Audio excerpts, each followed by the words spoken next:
ఈరోజు ముద్రగడ గారి సంతాప సభకు వచ్చాము. అయితే మాది నేటివ్ ప్లేస్ వచ్చి పిఠాపురం. అయితే మా పక్కనే కిర్లంపూడి కాబట్టి ఆయనకి మేము ఏ మీటింగ్స్ అయినా సరే మా నాన్నగారితో మేము ప్రతిసారి వెళ్ళేవాళ్ళం. నేను స్టేట్ కాప్ యూత్ కన్వీనర్గా నేను బాధ్యతలు నిర్వర్తిస్తున్నాను.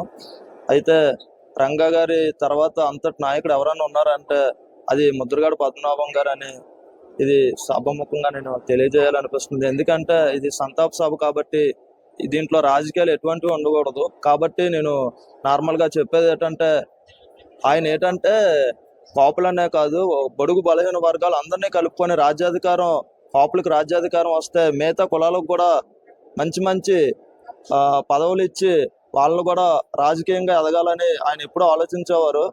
అలాంటి ఆయనకి జైలు కొట్టాల్సిన మనం జోహార్లు చెప్పాలంటే చాలా బాధగా ఉంది. కానీ సంతాప సభలో అందరూ రావడం వల్ల, కాపు నాయకులు కానీ కాపు కుటుంబ సభ్యులు అందరూ రావడం వల్ల చాలా సంతోషంగా కూడా అనిపిస్తుంది. అలాగే ముద్రగడ గారి తర్వాత అలాంటి నాయకుడు రాడేమో అని అనిపిస్తుంది. కానీ అలాంటి నాయకులు ఎవరన్నా వస్తే ముందుండి కొంచెం ఫైనాన్షియల్గా ఎవరైతే ఉన్నారో వాళ్ళు సపోర్ట్ చేసి ముద్రగడ గారు లాంటి నాయకుడిని ఎదగనివ్వాలని మనస్ఫూర్తిగా కోరుకుంటున్నాను. జై వంగవీటి, జై జై వంగవీటి, జోహార్ ముద్రగడ పద్మనాభం గారు.